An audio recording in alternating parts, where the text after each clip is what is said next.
हाल ही में राज्यसभा चुनाव की वोटिंग के दौरान पल्लवी पटेल ने साफ कह दिया था कि वे सपा के खिलाफ जाकर वोटिंग कर सकती हैं, लेकिन अब खबरें हैं कि पल्लवी पटेल की नाराजगी को दूर करने के लिए, क्योंकि पल्लवी पटेल की मां कृष्णा पटेल को समाजवादी पार्टी की तरफ से राज्यसभा चुनाव के लिए कैंडिडेट नहीं बनाया गया था, जबकि पल्लवी पटेल ने अखिलेश पर यह बोलकर हमला किया था कि आप वैसे तो बहुत बातें करते हो कि हम पीडीएफ फॉर्मूले की बात करते हैं, लेकिन जब बात टिकट देने की आती है, जब बात जिम्मेदारियों देने की आती है तो आप उस पर विचार नहीं करते। लेकिन अब विचार किया जा रहा है। अखिलेश यादव ने खुले मन से पल्लवी पटेल की पार्टी अपना दल कमेरावादी के लिए कहा था कि पिछले लोकसभा चुनाव में हमने कंजूसी की थी, लेकिन इस बार ऐसा नहीं करेंगे। तो अब खबरें इस तरफ इशारा कर रही हैं कि पल्लवी पटेल को आगे किया जा सकता है लोकसभा चुनाव के रण के लिए। सिराथू सीट को उनसे छुड़वाकर, यानी उनका इस्तीफा दिलाकर उस सीट से आगे लोकसभा चुनाव के रण में उतारा जा सकता है। सिराथू सीट ये बहुत चर्चित सीट रही थी, क्योंकि यहाँ से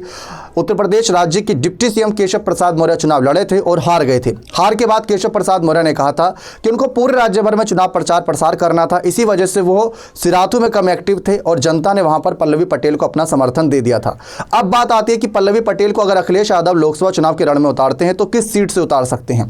दरअसल कहा यह जा रहा है कि पल्लवी पटेल को या तो फूलपुर सीट से या फिर मिर्जापुर सीट से उन्हीं की बहन के खिलाफ, अनुप्रिया पटेल के खिलाफ उतारा जा सकता है, क्योंकि मिर्जापुर सीट लगातार भाजपा के खाते में, यानी एनडीए दल के खाते में रही। अपना दल सोनेलाल पार्टी से चुनाव लड़ती रही और अनुप्रिया पटेल को जीत मिली। इसी वजह से बहन वर्सेस बहन होगा, तो हो सकता है कि जनता का झुकाव पल्लवी पटेल और दोनों की तरफ हो और वोट बैंक बढ़ जाए,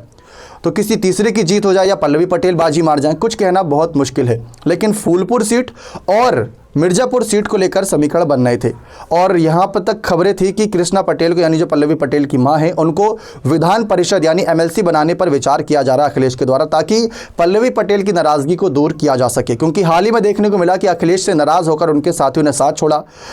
जिसमें ओम प्रकाश राजभर की बात कर ले, संजय निषाद की बात कर ले, जयंत चौधरी की बात कर ले, स्वामी प्रसाद मौर्य की बात कर ले, सब एक एक करके साथ छोड़ गए। अगर यहाँ पर पल्लवी पटेल भी साथ छोड़ती है तो अखिलेश के लिए बहुत बुरा संकेत रहेगा और उनके सारे अपने सहयोगी उनके खिलाफ हो जाएंगे। अब देखते हैं सीट पर क्या समीकरण बनता है और क्या पल्लवी पटेल को आगे चुनावी रण में उतारेंगे, क्योंकि पहले चर्चा थी कि वाराणसी से भी टिकट दिया जा सकता है, लेकिन वहां से किसी और को प्रभारी बना दिया अखिलेश ने। अब देखते हैं कि पल्लवी चुनावी मैदान में उतरना चाहेंगी इन सीटों से या मना कर देंगी। बने रहे चैनल के साथ, बहुत बहुत धन्यवाद।